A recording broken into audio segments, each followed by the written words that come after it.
TV Saudades de hoje está muito emocionado por receber um grande ator brasileiro, um dos atores que ajudaram a construir a linguagem da televisão no Brasil, a melhor televisão do mundo, na minha opinião. Recebo e agradeço desde já Francisco Coco. Muito obrigado, Coco, por ter aceitado o nosso convite, viu? Eu que agradeço a oportunidade de poder estar falando com você. Eu sei como é que é, mais ou menos, né? Eu sei mais ou menos como é que é o seu trabalho. Então, isso deve ser enaltecido e deve ser honrado o tempo todo. Meu trabalho só acontece porque existiram atores e artistas como você que fazem parte da história da televisão. Pois é. Posso começar a fazer as perguntas? Pode. Bom, eu vou tentar responder todas, né? Com certeza vai, com certeza vai. Você é paulistano, de uma família de imigrantes italianos, de origem mais ou menos humilde. Sempre pensou na carreira, sempre pensou em ser artista quando criança? Eu creio que sempre, muito cedo. Posso explicar por quê? Claro, deve. Porque é o seguinte, o meu avô era italiano, meus avós eram italianos. Os pais e tios e tal, aí já são brasileiros e tudo. E eu tive a sorte de, na minha juventude, tipo assim, 12 anos, 14 anos, eu tinha assim, quase que permanentemente, um rodízio de circos em frente à minha casa, no Brás, em São Opa, Paulo. Eu nasci no Brás, aliás, ali eu morei na Major Otaviano, num sobradinho, que hoje tá lacrado. E, com a oportunidade de ter um circo, já que eles pediam cadeiras, objetos de adorno, vassoura, etc., eles pediam emprestado por causa da representação deles, as coisas que eles faziam interpretadas. Eles faziam coisas interpretadas. Então, em troca disso, eles nos davam ingresso à vontade. Então, eu estava quase que diariamente, quase que assistindo o circo.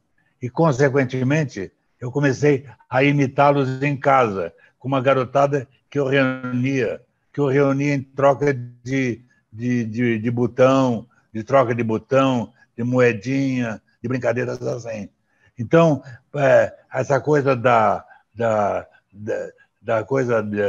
representação, praticamente eu nasci já fazendo isso, praticamente, e já envolvido nisso. Você entendeu bem? entendi, claro, claro. Então, a sua referência foi o circo primeiro. Mas frequentava cinema, já frequentava teatro, gostava de... A partir do circo, começou a frequentar cinema e teatro?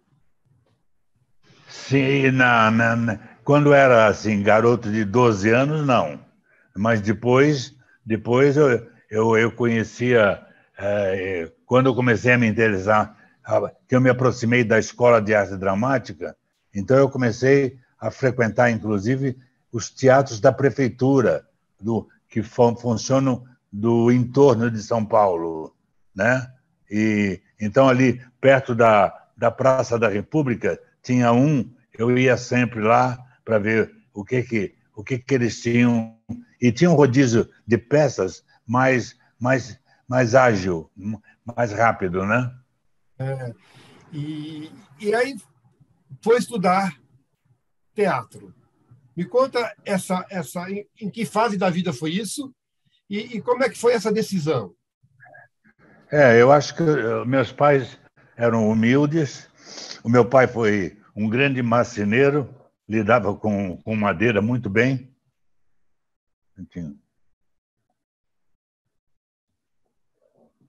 E, e eu descobri andando pela cidade, xeretando, mais ou menos em torno dos 18 anos, 19, 20, eu descobri a Escola de Arte Dramática, que frequentava ela usava esses teatros da prefeitura. Então, eu tive a oportunidade de estar vendo o que era isso, o que era isso, não sabia ainda o que era. Aí eu comecei a entender que aquilo tinha uma ligação com a Escola de Arte Dramática, que era uma escola em que se estudava teatro na sua totalidade e que o curso compreendia uma entrega de 4 anos, que era o curso, era uma exigência da Escola de Arte Dramática. Então, baseado nisso, eu me informei, me inscrevi, fiz as provas iniciais e comecei a frequentar. E estava quase desistindo, porque teatro já era olhado assim com uma certa distância, com uma certa, né, uma coisa. Então, eu, eu cheguei a sair da escola, fiquei muito triste, aí meu pai me fez voltar, falou, não, vai lá, fica uma vez vermelho do que 100 vezes amarelo. Você vai, você frequenta o curso que você está querendo. Então, eu acabei não tendo nenhuma resistência em casa em relação à minha escolha. Numa época em que era comum isso, né? Justamente porque o artista não era bem visto pela sociedade. Isso foi importante, não ter rejeição, né, Coco? Muito, muito, muito. Porque eu pude ter uma entrega assim limpa, sem problemas, né? Sem carregar problemas. E a estreia, sabe, foi pelo teatro, a estreia profissional. Sabe me dizer o nome da peça? Sei te dizer, porque era uma peça que eu entrava morto e saía calado. Era uma peça chamava-se a Muito Curiosa História da Matrona de Éfeso, do Guilherme Figueiredo, A muito curiosa história da virtuosa entendeu? matrona de Éfeso. Todas as outras Isso. peças, isso nós estamos falando em 1958. Todas as outras peças que tem aqui foram feitas na EAD, né? Na verdade, eu tinha feito algumas coisas na EAD, já estava fazendo o 4º, quando o Daversa, um grande diretor, o Daversa, me convidou para fazer uma participação que eu entrava numa padiola, eu era um, um lutador lá, um lutador que caiu morto, eu entrava numa padiola e eu estava rodeado pela Fernanda Montenegro, Natália Timberg, Sérgio Brito, Ítalo Rossi. Então, era uma participação muda, mas importante, que dentro do espetáculo que era a Matrona de Éfeso, do Guilherme Figueiredo. Então, são 6 décadas, mais de 6 décadas de carreira. Mais de Comemorou, 6 décadas. comemorou 60 anos, não, de carreira? Eu acho que sim, eu não fiz a conta porque eu perdi a conta. Eu perdi a coisa dos números, eu perdi. Mas como eu tô com 87 anos, então eu acho que de profissão é em torno disso mesmo. 63, porque nós estamos falando de 58. E como é que foi a sensação de estrear? Mesmo num personagem sem texto, ou pelo menos sem fala, né? Porque texto tinha, sem fala. Como é que foi? Ai, o inevitável medo, a inevitável apreensão, o receio, a tentativa de fazer uma coisa direitinho, em que era conduzido, então tinha a questão da respiração, de tentar segurar, a Fernanda, já a essa altura, em alguns momentos, ela tinha quase um ataque de riso diante daquelas situações que eles viviam lá.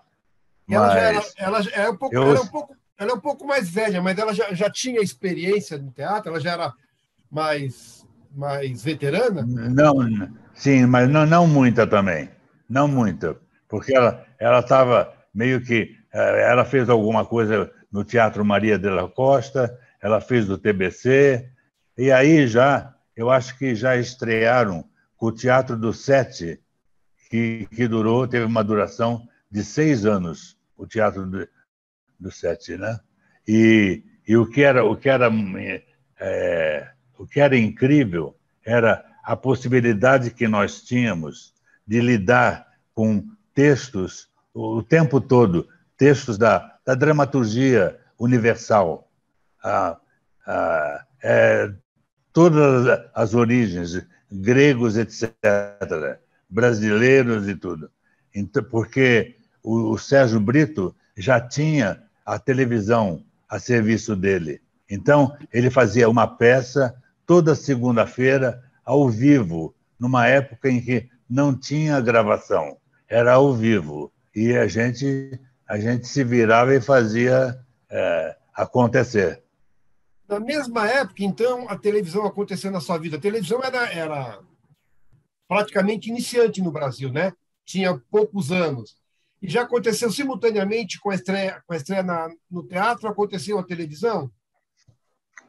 Logo depois, um pouco depois, porque foi quando a Fernanda e o Sérgio e o Ítalo fizeram, o Jane Rato, fizeram a companhia, o Teatro do Sete, aí eles já tinham a possibilidade justamente de criar um teleteatro, assim, de com muita categoria, com muito conteúdo, com muita validade artística e profissional. TV Tupi, né? TV Tupi, exatamente. Exatamente. Toda a formação em teatro, quando foi para a TV, embora se fazia teatro na TV, a TV buscava a linguagem ainda. Mas como é que foi sair do teatro, toda aquela formação clássica que a EAD sempre deu, e fazer televisão que era uma coisa que buscava a linguagem? Deu nervoso também? Medo também? Sim, foi. Era difícil para todos nós, para mim também, muito difícil, porque era uma necessidade, uma aptidão para você decorar textos, né? Você representava de terça-feira ao domingo em teatro e você ensaiava, depois do teatro, você ensaiava de terça em diante, você ensaiava numa sala alugada lá no Rio de Janeiro, que era a televisão capitaneada pelo Sérgio Brito. Então, a gente foi incrível porque, ao mesmo tempo, de repente, você, em televisão, você estava também fazendo alguma coisa referente ou da autoria de Shakespeare, por exemplo. Você Sim. fazia uma peça clássica na televisão, porque não tinha, não era selecionado e excluído, era bem recebida. Bom, aí depois, segunda peça, foi o Panorama Visto da Ponte, confere? Não, aí eu fui contratado pelo Teatro Brasileiro de Comédia e provavelmente foi a segunda peça que eu fazia um marinheiro que passava em cena algumas vezes assim, e que você chegou a conhecer, ouviu falar em Egídio Écio? Sim, sim. Eu vi falar. Não Pois cheguei a é, ver trabalho dele. O Egídio Écio é que fazia o italiano que chegava escondido naquela família, junto com o outro, com o irmão, chegavam escondidos e, ao mesmo tempo, tinha uma trama amorosa em que ele ficava envolvido, e aí o chefe da família, que era a italiana, o chefe da família, ficou tomado pelo ódio, pela raiva. E aí teve cenas incríveis assim com o advogado e cenas com o garoto que ele queria mostrar para o garoto que ele era afeminado, né? É, Então ficava naquela história de sujar a barra dele. ainda, Um drama, uma peça dramática e que essa peça tinha sido feita no exterior com muito sucesso também, né? Acho que na Europa, enfim, em Paris, tinha Londres, aquelas coisas todas. Então era uma peça que a gente se sentia fazendo uma coisa de muita qualidade. qual, assim, você diria, no teatro, que foi o primeiro grande papel que ao receber o texto, falou: nossa, agora eu vou fazer um bom trabalho. Um trabalho. Primeiro trabalho que você diria, meu grande trabalho no teatro. Nelson Rodrigues, O Beijo no Asfalto. Ah, tá. Beijo no Asfalto. Eu fiz. Primeiro, quem começou fazendo o Arandir, que era o protagonista, que beijava o atropelado, foi o Oswaldo Loureiro. Porém, o Loureiro saiu e me deram o papel, e eu fiz o papel com a Fernanda, no Rio de Janeiro, em São Paulo. Aí viajamos eh, pelo Brasil com a peça. Foi uma coisa de muito sucesso, de muita aceitação, uma dramaturgia verdadeira com um texto fabuloso. Texto do Nelson Rodrigues, né? E, Isso, exatamente. paralelamente ao teatro, que foi pelo que eu vejo aqui, foi uma peça na sequência da outra, né? Até chegar ao Beijo no Asfalto, e depois continuou, vieram o Velho Ciumento, o Médico Volante, enfim. Paralelamente, a televisão também crescia. Seus trabalhos aumentavam na televisão. Eu vejo aqui que tem, nossa, tem bastante coisa. O Grande Teatro Tupi, do qual você falou aí, de várias coisas. Aí veio A Morta Sem Espelho. Isso foi uma novela? Foi era uma coisa do Nelson também, né? Do Nelson também, A Morta Sem Espelho. E ah, aí foi na TV Rio, lá no Rio de Janeiro, e a TV Rio ela não tinha a estrutura que o Sérgio Brito tinha na estação anterior, que era a Tupi, não tinha a mesma estrutura. Então, foi uma coisa mais difícil de fazer. Lamentavelmente, eu não tenho nenhuma lembrança do conteúdo da peça, do que ela tratava exatamente, porque eu fiz a peça, mas eu não tinha nenhum papel central, então a coisa passou um pouco desapercebida para mim. O primeiro papel central foi o Vitor de Marcados pelo Amor? Foi provavelmente, pela ordem exatamente, eu não sei, mas provavelmente foi. Você lembra do nome de todos os personagens? Que são quase 200. Não, Não, não dá para não, lembrar.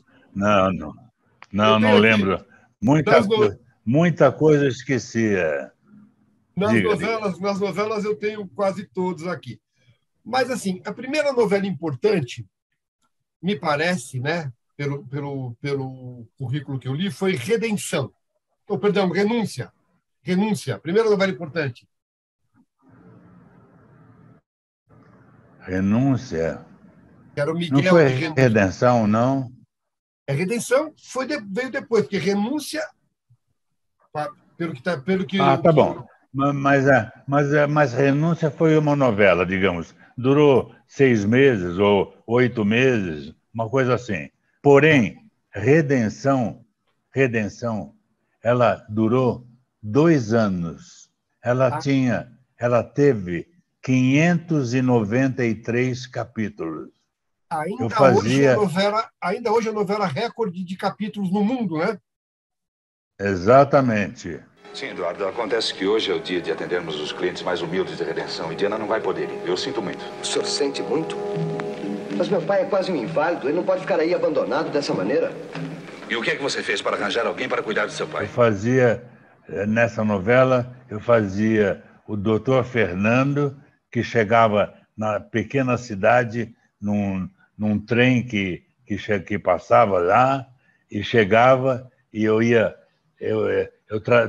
trazia uma coisa misteriosa da minha vida, que eu não lembro o que era, mas trazia uma coisa misteriosa, e fomos tocando a novela, e a novela era uma coqueluche, era um sucesso estrondoso, é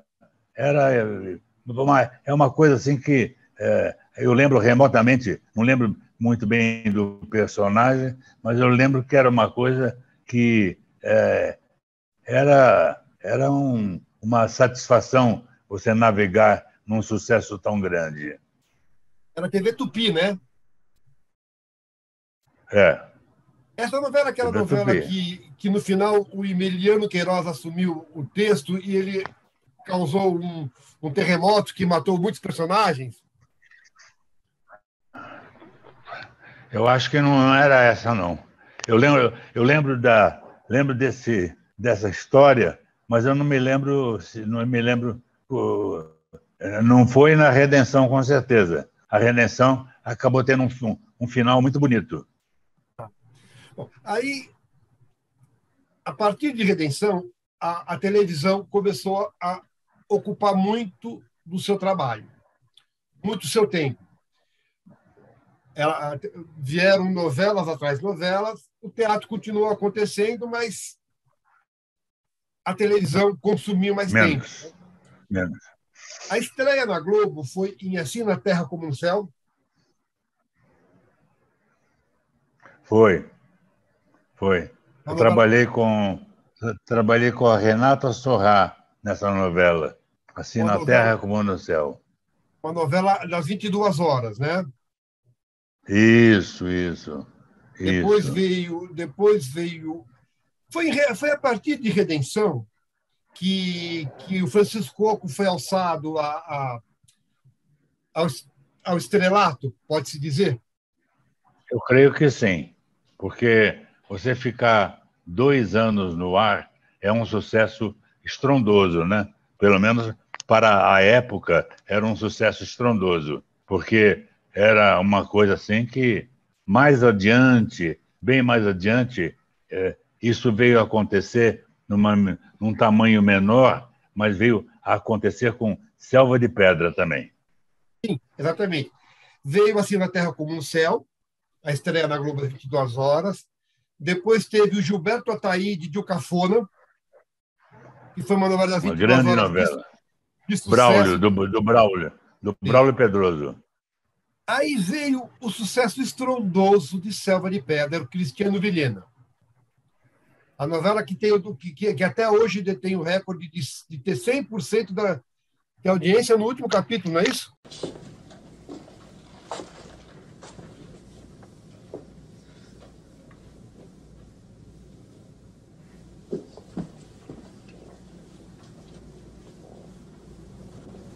Seu Chico,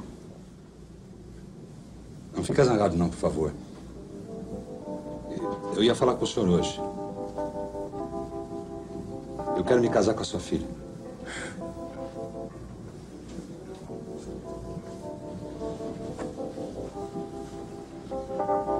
Casar, sim. De papel passado e tudo. Na igreja. O senhor dá a sua bênção pra gente?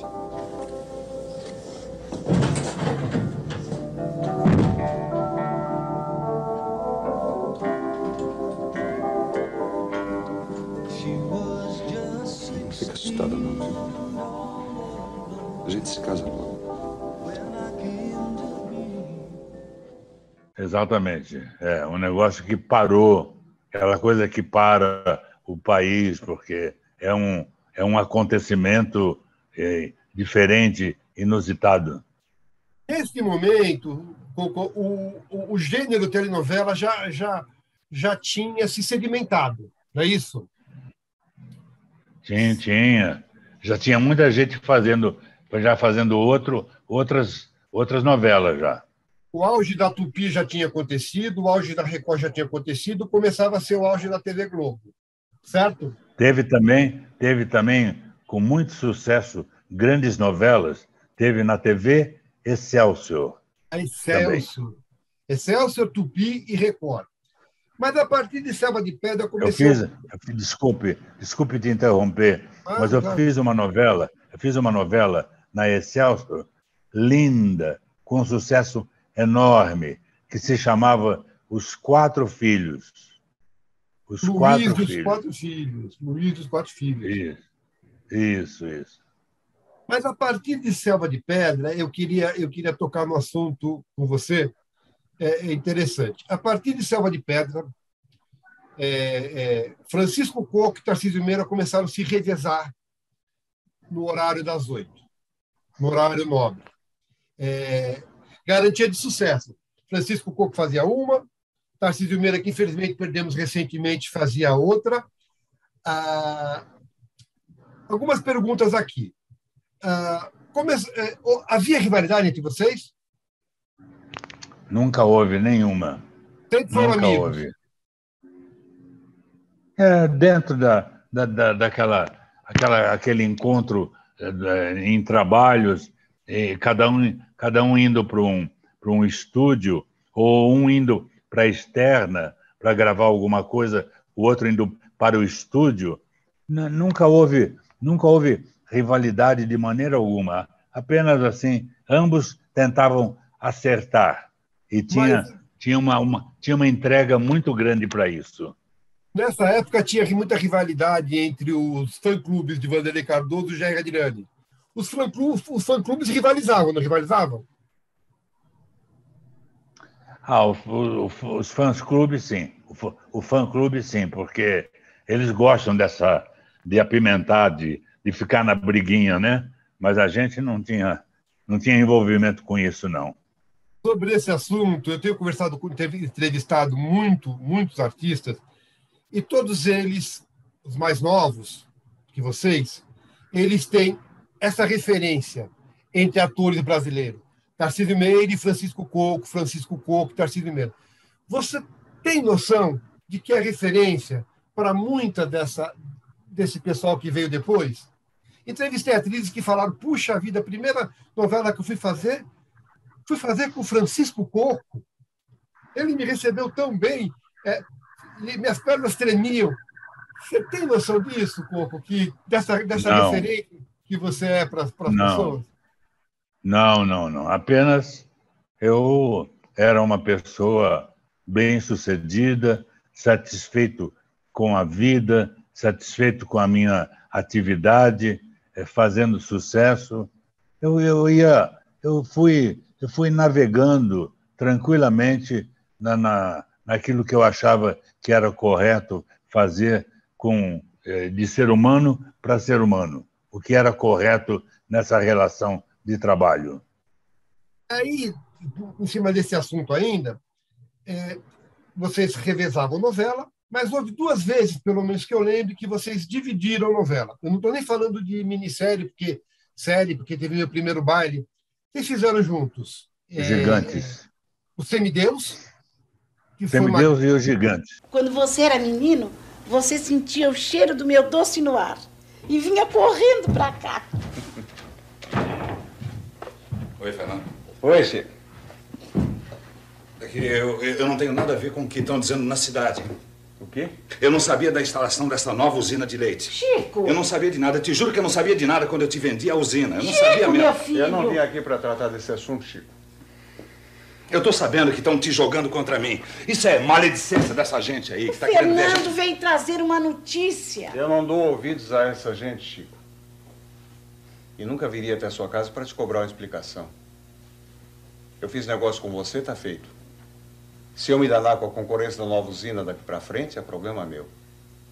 Eu vim aqui por um outro motivo. Ele recebeu notícia do Rio de Janeiro. O Fred Gurgel está sendo operado. Aquela dor de cabeça? É, maligno. Câncer. Nenhuma das duas novelas, cada um por seu motivo, fez o sucesso que merecia. O Gigante, porque tratava do assunto da eutanásia no momento em que era meio proibido falar isso, né? E o Semideus, eu não lembro por que não fez tanto sucesso, mas eu lembro que foi uma novela que eu adorei. Por que assuntos que hoje são obrigatórios eram tão difíceis de ser tratados naquela época?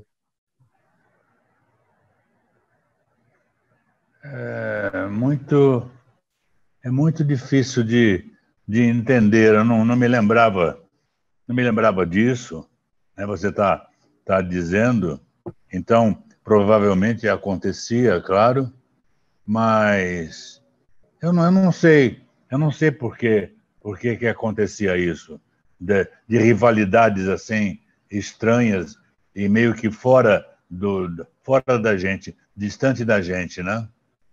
Mas e assuntos que se tratava antes, que nem, por exemplo, não foi sucesso Os Gigantes, que foi uma belíssima novela, mas como tratou de eutanásia, a novela do Lauro César Muniz, né? Como tratava de eutanásia, o público rejeitou o assunto. Hoje não acontece mais isso, né? Hoje se pode falar, graças a Deus, de tudo, sem o público rejeitar, né?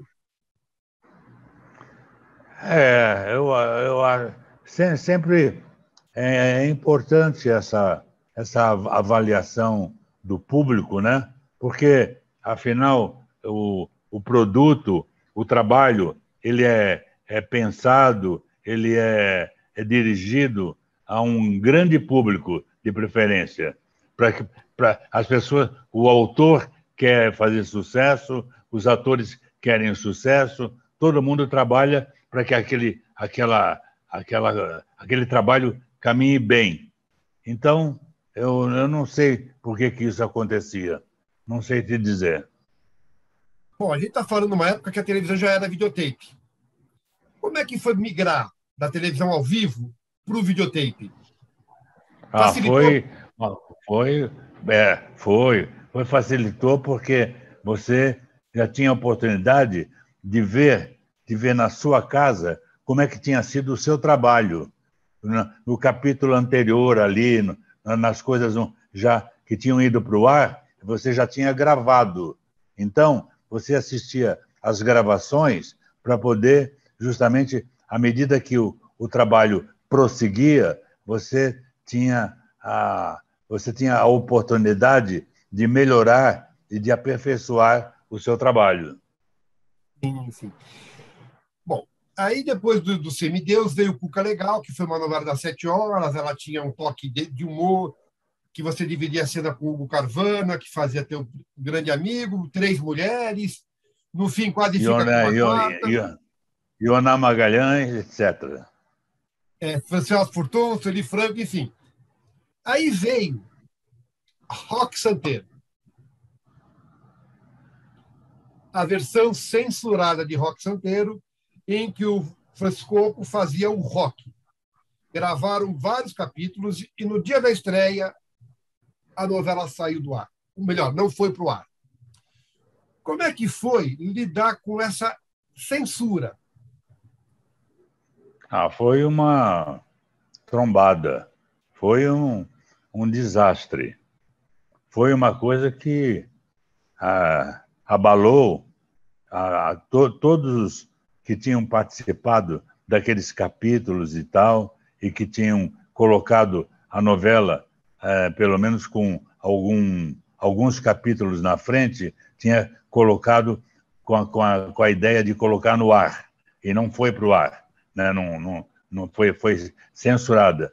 Foi como uma guilhotina que cortou assim abruptamente o ideal de cada criador, de cada ator. O elenco já tinha noção pelo texto de que a novela seria sucesso? Dá para saber isso, Cocô? Dá para saber? Quando você pega uma novela, dá para saber se vai ser sucesso ou não? Não dá.